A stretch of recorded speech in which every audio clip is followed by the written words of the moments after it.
Welcome back to Figure Depot. Just gonna get some inbox video real quick of this figure before I open it and mess around with it before I film the rest of the review. So, Storm Shadow from the Snake Eyes film, and pretty cool package design. They went black instead of the blue that they've been featuring. You get number 17, get a image from the film, kind of pop art, promotional art there on the back, and then a nice image of Storm Shadow from the film. On the top you get the 17, the Arashikage insignia, and then on the bottom we have our barcode here. Oops, sorry. There's that if you need it. Alright, we got him out of the box. And I've got the Snake Eyes from the first run of classified figures.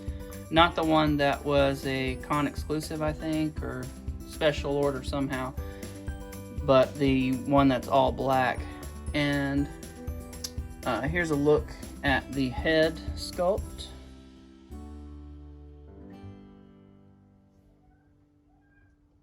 And we'll get a look at it on the figure here in a little bit. Well, why wait?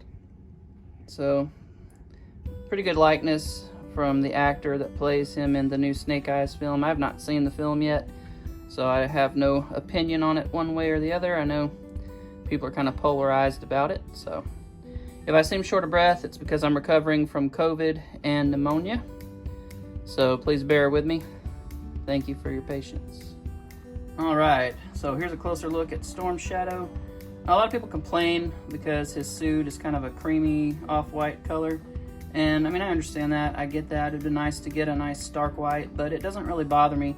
It's very reminiscent of the suit, that color that we saw on screen with Rise of Cobra and Retaliation. It kind of had an off-white to it as well.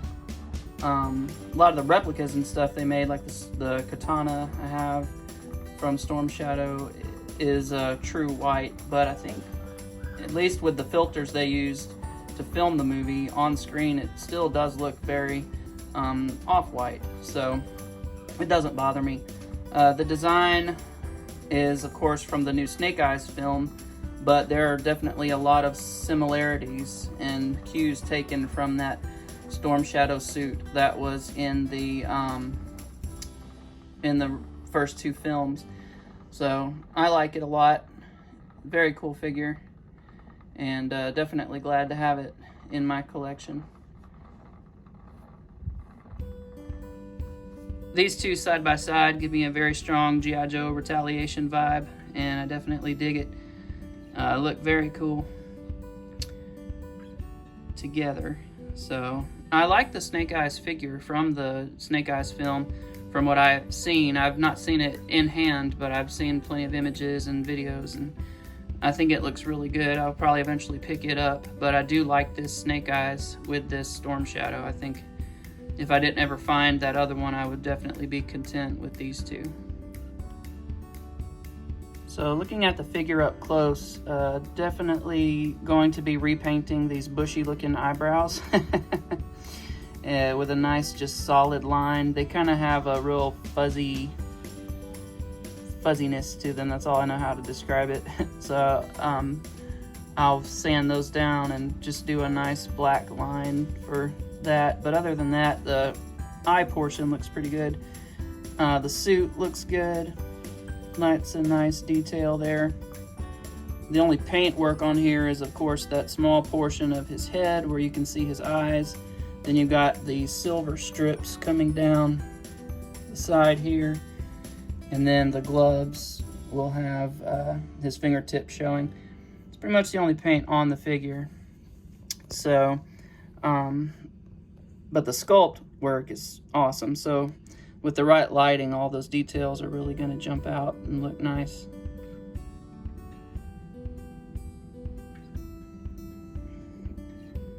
Again, I don't mind the aesthetic of the figure. I know some people are whining about it, but to me, I think it looks fine.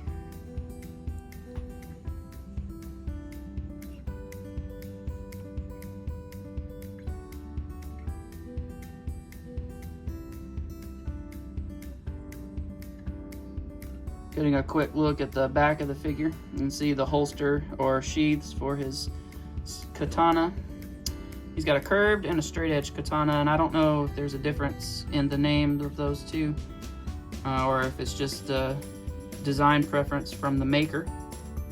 Y'all can comment below and let me know, please, if there's a specific name based on whether the blade has a straight edge or a curved edge.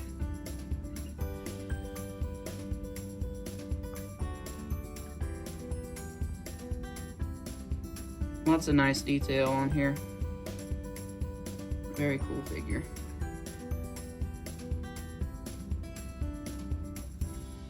I like the upper arm padding. All the little details on it, to me, just look really nice.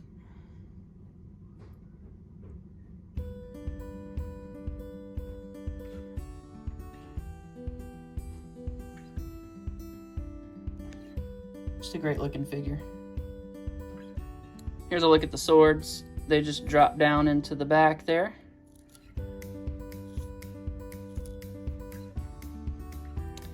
And this piece here around the waist is a floating piece. What I'm going to do is, as we look at the articulation, you'll see it hinders it a bit coming up. But what I'm going to do is take my X-Acto knife and cut all the way up to the belt down this seam right here. And that's going to open it up to move more freely side to side, so that whenever you split, it doesn't cause this thing to kick up so high. You can see the drop down hinges there. We'll go ahead and do an articulation run through real quick. Alright, so head is on a ball peg with a disc hinge, nothing new. You can look straight up, which is great. You can look down, great. What thing that is slightly new or different about this, I guess you could say, is that the neck is also on a, it's like on a double ball peg, so that neck joint can move around, so you can get some decent tilt left to right. And yeah, that looks good. The arms come out to there. They will rotate 360. There is a slight rocker there, so that can be beneficial. We do get a bicep swivel and double jointed elbows, which tuck in really nice. And we do get hinges that go up and down, which is good. You want that sword slashing hinge on a sword wielding figure. You get a crunch very far and it goes back very far, so fantastic range out of that ab crunch there. And then we have also a ball peg down into the lower torso, so, and that will swivel around, of course. And like I said, this piece floats. I'm going to split mine so that when you do the splits, you know, you're not hindered to just that much without this thing flying up all crazy. I mean, you can get your drop down joints going there and get them to split out, but then this is sitting up here all weird, so you can see aesthetically why that's a problem. We do get our swivels there at the upper thigh, and we do get a really nice double jointed knee. And then no boot cut. We do get great ankle pivot and ankle rocker, so no problems out of that. You can see what I was talking about with the swords. This one is more straight and this one is more curved, so I'm not sure what the point of that is, or the difference, I should say, among the blades. But you see we got a nice silver shiny paint, and you can see the little line there that should be on a katana where it's been tempered, the blade. They've worked that in really well. Got a nice gold here with black handguard. We got wrapped handles, and then the pommels are black as well. So really nice looking swords. Here he is with a G.I. Joe classified Destro and a custom Baroness that I made from the vintage Black Widow figure. Here he is with two articulated icon gray ninjas. Here he is being dwarfed by Gung Ho and my custom Sergeant Slaughter that I made. Here he is with two classified Cobra Troopers. And here he is with Zartan and Cobra Commander. Now, the only classic Storm Shadow that is going to be accurate is going to be the Deluxe White Ninja from Articulated Icons with the arms and wraps pack. They come with a white wrap or a black wrap, depending on kind of which comic or cartoon iteration you're familiar with.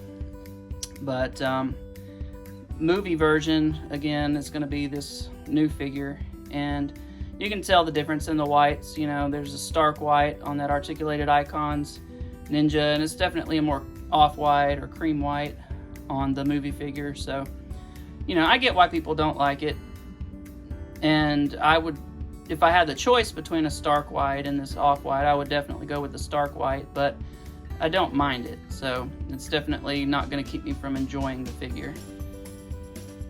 And here we have Storm Shadow with his Arashikage Ninja clan, and this is a mix of the Articulated Icons basic red ninjas and Crimson Fury ninjas, as well as the Marvel Legends hand ninja that was just released last year.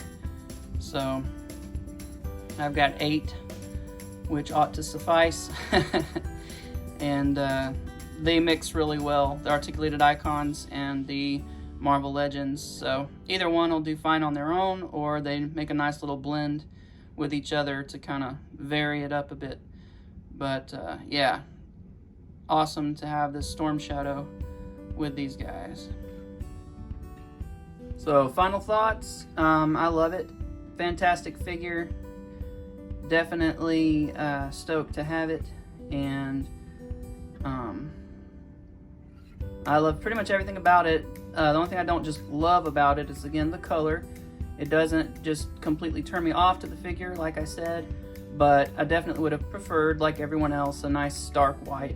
But, you know, again, it's not a deal breaker for me, and it's not enough to keep me from enjoying the figure.